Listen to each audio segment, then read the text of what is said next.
Hi, ഞാൻ ജാബി. ഇന്ന് നമ്മൾ അൺബോക്സ് ചെയ്യാൻ പോകുന്നത് റിയൽമി 1 എന്നൊരു ഫോണാണ്. നിങ്ങളിൽ പലർക്കും അറിയാമായിരിക്കാം, റിയൽമി എന്നത് ഓപ്പോയുടെ ഒരു സബ് ബ്രാൻഡാണ്. റിയൽമി പേര് കേൾക്കുമ്പോൾ റെഡ്മിയുമായി എന്തെങ്കിലും സാമ്യം തോന്നുന്നുണ്ടോ? ഉണ്ടെങ്കിൽ തീർച്ചയായും അത് യാദൃച്ഛികമല്ല. ഷവോമിയുടെ റെഡ്മി സീരീസ് ഫോണുകൾക്ക് വലിയൊരു മത്സരം സൃഷ്ടിക്കാൻ തന്നെയാണ് ഓപ്പോ റിയൽമി എന്നൊരു ബ്രാൻഡ് ഓൺലൈൻ എക്സ്ക്ലൂസീവായി ഇറക്കിയിരിക്കുന്നത്. സോ നമുക്ക് അൺബോക്സിങ്ങിലേക്ക് ഇറങ്ങാം.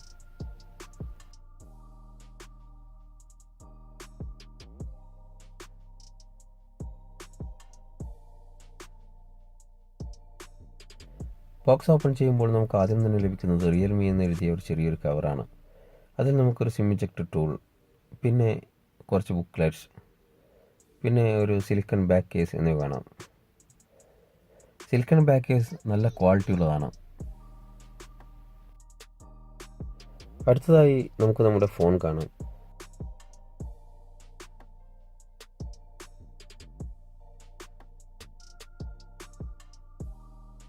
Actually the phone looks very beautiful. എൻ്റെ കയ്യിലുള്ള വേരിയൻറ്റ് ഡയമണ്ട് ബ്ലാക്ക് എന്ന പേരിലുള്ളതാണ്. ഈ ഒരു ബാക്ക് ഡിസൈൻ നമ്മൾ മുമ്പ് ഓപ്പോയുടെ F7-ലും കണ്ടതാണ്. വളരെ വ്യത്യസ്തമായ ഒരു ബാക്ക് ഡിസൈനാണ് ഇതിൻ്റെത്. And it looks very premium. തൽക്കാലം നമുക്ക് ഫോൺ മാറ്റി വെച്ച് ബാക്കി ബോക്സ് കണ്ടൻറ്റുകൾ എന്തെല്ലാമാണെന്ന് നോക്കാം. നമുക്കിവിടെ കാണാം, നമുക്ക് റിയൽമി 1ൻ്റെ കൂടെ ലഭിക്കുന്നത് ഒരു വലിയ ചാർജറാണ്. പക്ഷേ വലിപ്പം മാത്രമേ ഉള്ളൂ. ഇതൊരു സാധാരണ 5W 2A ചാർജറാണ്. ഫാസ്റ്റ് ചാർജ് സപ്പോർട്ടിനെ കുറിച്ച് കമ്പനി യാതൊന്നും പറയുന്നില്ല. അതിനാൽ ടെസ്റ്റ് ചെയ്താൽ മാത്രമേ നമുക്ക് ഫാസ്റ്റ് ചാർജ് ഉണ്ടോ എന്ന് പറയാൻ സാധിക്കുകയുള്ളൂ. ഇനി നമുക്ക് ലഭിക്കുന്നത് ഒരു മൈക്രോ USB കേബിളാണ്. സോ ടൈപ്പ് സി പോർട്ട് ഇല്ല എന്ന് മനസ്സിലായി കാണുമല്ലോ. പക്ഷേ നമുക്ക് പ്രൊവൈഡ് ചെയ്ത മൈക്രോ USB കേബിൾ നല്ല ക്വാളിറ്റി ഉള്ളതാണ്. So that's all. ഇനി നമുക്ക് ഇതൊക്കെ ഒന്ന് മാറ്റിവെച്ച് ഫോണിൻ്റെ ഫിസിക്കൽ ഓവർവ്യൂവിലേക്ക് പോവാം. ഒരു 6-inch ഫുൾ HD+ 18:9 പാനലാണ് റിയൽമി 1ൻ്റേത്. ഡിസ്പ്ലേയുടെ ഏറ്റവും മുകളിലായി ഫ്രണ്ട് ക്യാമറ, ഇയർ പീസ്, മറ്റ് സെൻസറുകൾ എന്നിവ കാണാം. പിന്നെ നിങ്ങൾ മനസ്സിലാക്കേണ്ട ഒരു കാര്യം, ഫിംഗർ പ്രിൻറ്റ് സ്കാനർ റിയൽമി 1ൽ ഓപ്പോ പ്രൊവൈഡ് ചെയ്തിട്ടില്ല. പകരം ഫേസ് അൺലോക്കാണ് നൽകിയിരിക്കുന്നത്. ഫോണിൻ്റെ റൈറ്റ് സൈഡിലായി നമുക്ക് കാണാം പവർ ബട്ടണും സിം ട്രേയും നൽകിയിരിക്കുന്നു. 2 നാനോ സിമ്മും SD കാർഡും ഇതിൽ നിങ്ങൾക്ക് ഒരുമിച്ച് ഉപയോഗിക്കാം. ഫോണിൻ്റെ ലെഫ്റ്റ് സൈഡിൽ വോളിയം ബട്ടൺ നൽകിയിരിക്കുന്നു. മുകൾ ഭാഗത്ത് യാതൊന്നുമില്ല. താഴെ ഭാഗത്തായി ഒരു 3.5mm headphone Jack, micro USB port, microphone, speaker എന്നിവ കാണാം. പിന്നിൽ ഒരു സിംഗിൾ ക്യാമറ സെറ്റപ്പാണ്. കൂടെ ഒരു സിംഗിൾ LED ഫ്ലാഷുമുണ്ട്. ക്യാമറയുടെ അല്പം താഴെയായി റിയൽമി എന്ന് എഴുതിയിരിക്കുന്നത് കാണാം. ഏറ്റവും താഴെയായി ഓപ്പോയുടെ പേരും എഴുതിയിരിക്കുന്നു. പിന്നിൽ ഉപയോഗിച്ചിരിക്കുന്നത് ഒരു പ്രത്യേകതരം ഫൈബർ ആണെന്നാണ് ഓപ്പോയുടെ അവകാശവാദം. ഏറ്റവും ആകർഷണീയമായ ഭാഗവും ബാക്ക് ഗ്ലാസ് തന്നെയാണ്.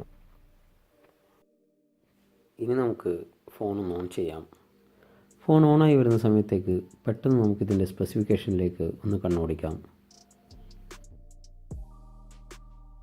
മീഡിയാടെക്കിൻ്റെ ഹീലിയോ P60 ആണ് ഇതിൽ ഉപയോഗിച്ചിരിക്കുന്ന പ്രോസസ്സർ. ഓപ്പോ F7-ലും ഇതേ പ്രോസസ്സർ തന്നെയാണ് ഉപയോഗിച്ചിരിക്കുന്നത്. 6-inch ഫുൾ HD+ 18:9 ഡിസ്പ്ലേ ആണ് റിയൽമി 1ൻ്റേത്. റെഡ്മി ഫോണുകളിൽ നിന്ന് വ്യത്യസ്തമായി 2 നാനോ സിമ്മുകളും ഒരു മൈക്രോ SD കാർഡും ഒരുമിച്ച് ഉപയോഗിക്കാൻ സാധിക്കും. 3, 4, 6GB റാം വേരിയൻറ്റുകളിൽ ഫോൺ ലഭ്യമാണ്. പിന്നിൽ 13 മെഗാപിക്സലിൻ്റേതും മുമ്പിൽ 8 മെഗാപിക്സലിൻ്റേതുമാണ് ക്യാമറ. 3410 mAh ബാറ്ററിയാണ് റിയൽമി 1ന് പവർ നൽകുന്നത്. സെറ്റപ്പ് എല്ലാം കഴിഞ്ഞ് നമ്മുടെ ഫോൺ റെഡിയായി കഴിഞ്ഞു. ഇനി നമുക്ക് ഫോണിൻ്റെ ആൻഡ്രോയിഡ് വെർഷൻ ഏതാണെന്ന് നോക്കാം. നമുക്കിവിടെ കാണാം, ആൻഡ്രോയിഡ് 8 ഓറിയോ ബേസ്ഡ് ColorOS 5 ആണ് ഇതിൻ്റെ ഓപ്പറേറ്റിംഗ് സിസ്റ്റം. എൻ്റെ കയ്യിലുള്ളത് 3GB 32GB വേരിയൻ്റാണ്. 32GBയിൽ ഏകദേശം 20GB നമുക്ക് സ്റ്റോറേജ് അവൈലബിൾ ആണ്. ഈ ഫോണിൻ്റെ പ്രോസസ്സർ നേരത്തെ പറഞ്ഞതുപോലെ മീഡിയാടെക്കിൻ്റെ ഹീലിയോ P60 ആണ്. 12nm ഫിൻഫെറ്റ് പ്രൊഡക്ഷൻ പ്രോസസ്സിലൂടെ വന്ന ഈ പ്രോസസ്സർ വളരെ പവർഫുള്ളാണ്. അതുപോലെ തന്നെ വളരെ പവർ എഫിഷ്യൻറ്റുമാണ്. സ്നാപ്ഡ്രാഗൺ 660 കോമ്പീറ്റ് ചെയ്യുന്ന പ്രോസസ്സറാണിത്. നോട്ട് 5 ഉള്ള സ്നാപ്ഡ്രാഗൺ 625-നേക്കാൾ ബെഞ്ച് മാർക്കിംഗ് സ്കോർ വളരെ കൂടുതലാണ് ഹീലിയോ P60ക്ക്. എന്നാൽ P60യിലെ മാലി G72 MP3 GPUവിനേക്കാൾ ആൻഡ്രിനോ 506 GPU ഗെയിമിങ്ങിൽ മികച്ചു നിൽക്കാനാണ് സാധ്യത. റിയൽമിയുടെ ഡിസ്പ്ലേ നല്ല ബ്രൈറ്റ് ആണ്, നല്ല കളർ റീപ്രൊഡക്ഷൻ. എന്നാൽ റെഡ്മി നോട്ട് 5ലെ ഡിസ്പ്ലേ ഒന്നുകൂടി മികച്ചതായാണ് എനിക്ക് തോന്നുന്നത്. റിയൽമിയിലെ ക്യാമറ ധാരാളം feature ലോഡഡാണ്.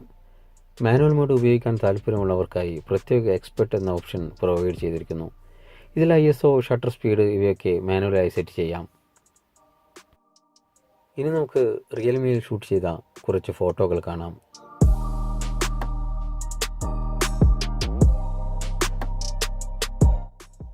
Single camera portrait mode ഉണ്ടെങ്കിലും ധാരാളം ഗ്ലിച്ചസ് കാണാം. കൂടാതെ ഒരു ആർട്ടിഫിഷ്യൽ പ്രതീതിയുണ്ട്.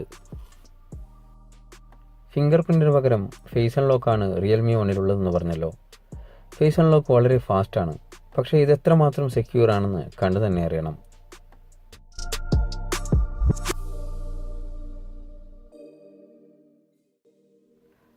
റിയൽമിയിലെ 3410 mAh ബാറ്ററി നല്ല ബാക്കപ്പ് തരുന്നുണ്ട്.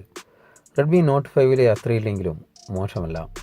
ഞാൻ ഒരു ദിവസം രാവിലെ 9 മണിക്ക് സ്റ്റാർട്ട് ചെയ്ത് രാത്രി 10 മണിയാകുമ്പോൾ എനിക്ക് ഏകദേശം 35% ബാറ്ററി ബാക്കിയുണ്ടായിരുന്നു. ഞാൻ അത്യാവശ്യം ഒരു മീഡിയം ടു ഹെവി യൂസറാണ്. സോ ഇന്ന് നമ്മൾ ഇവിടെ അവസാനിപ്പിക്കുകയാണ്. ഇതുപോലുള്ള വീഡിയോകളുമായി ഞാൻ ഇനിയും വരും. എല്ലാവരും എൻ്റെ ചാനൽ സപ്പോർട്ട് ചെയ്യുക, സബ്സ്ക്രൈബ് ചെയ്യുക. നിങ്ങൾക്ക് എൻ്റെ വീഡിയോ ഇഷ്ടപ്പെട്ടെങ്കിൽ ലൈക്ക് ചെയ്യൂ, ഇല്ലെങ്കിൽ അൺലൈക്ക് ചെയ്യൂ. അപ്പോൾ ഞാൻ ജാബി സൈനിങ് ഓഫ്.